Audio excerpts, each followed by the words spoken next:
Mr. Austin Gamey is a labor expert.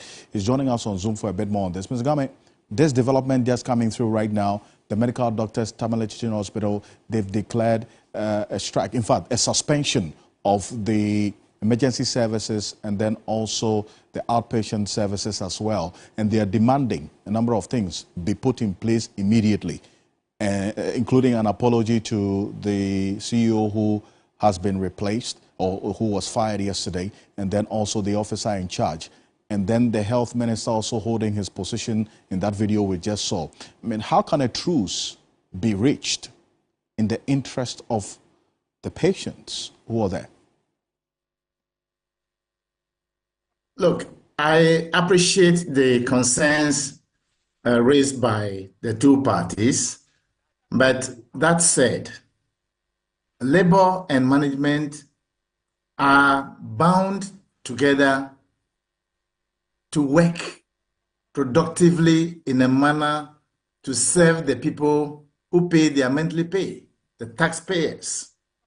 So anything that will be done by any party to disrupt activities for which purpose they have been engaged is unproductive and not helpful.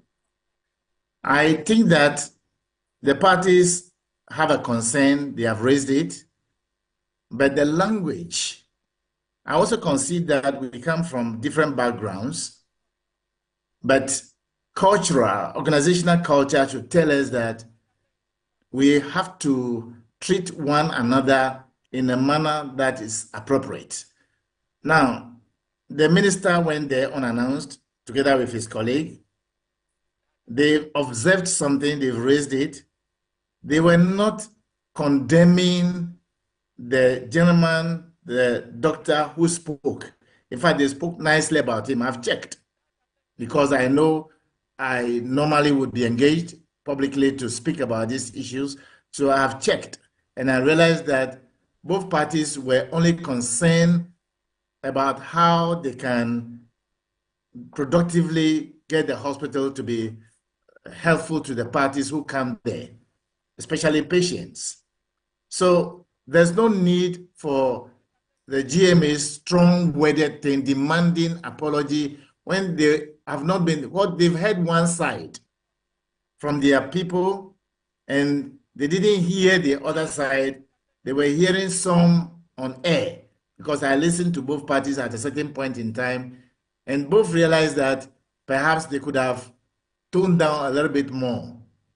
So I pray and ask that they have to work collaboratively. They have no choice. We are serving people and the public interest is supreme in this matter, not the interest of the doctor, not the interest of the minister, the interest of the whole nation is at stake. So I pray that they would take it easy. And if there is something that one party do not understand, you don't necessarily have to engage in the media warfare immediately because they are not political, they are not, when it comes to labor management relations, it has nothing to do with the partisan politics that we play in Ghana here. It has all to do with ability to get things done to satisfy the people who pay their monthly pay, the taxpayers. So please, for heaven's sake, I pray that they will get together. The minister can invite them and they can sit down and talk and everybody express the concern that they have. I think that would be an answer to the solution. So what would you expect of the health minister, I mean, beyond today to engage? Because then again, we are seeing the position that the medical directors there at the Tamale Teaching Hospital have taken, and essentially what the Ghana Medical Association is saying as well. What do you expect in the coming days in reaching some agreement, a truce on this particular incident? If I were in his shoes, tomorrow I'll cause my chief director in the ministry to write inviting GMA either on a Monday or Tuesday next week for a meeting for them to have a conversation around what happened at Tamale Teaching Hospital to enable both sides to come to terms with the reasoning why these things happen. And GMA will also understand their side of the story. They will also understand GMA's side of the story, and then they move forward. This type of things, we don't sweep them under carpet or nip it in the bud. That is an old traditional method of managing people's side of business.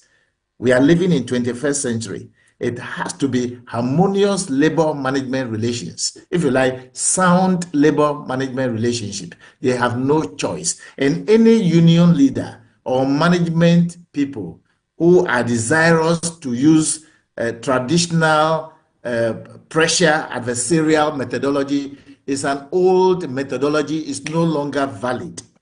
It's no longer valid. It's about talking. It separates us from other people, other things that live somewhere else. We are human beings. We can talk. So let's get together and talk gently and be honest to one another, open.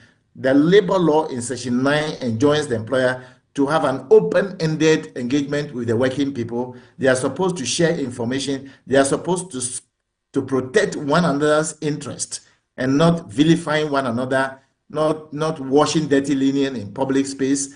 And the people who contribute to pay their monthly pay are watching. They are not happy. It's very important.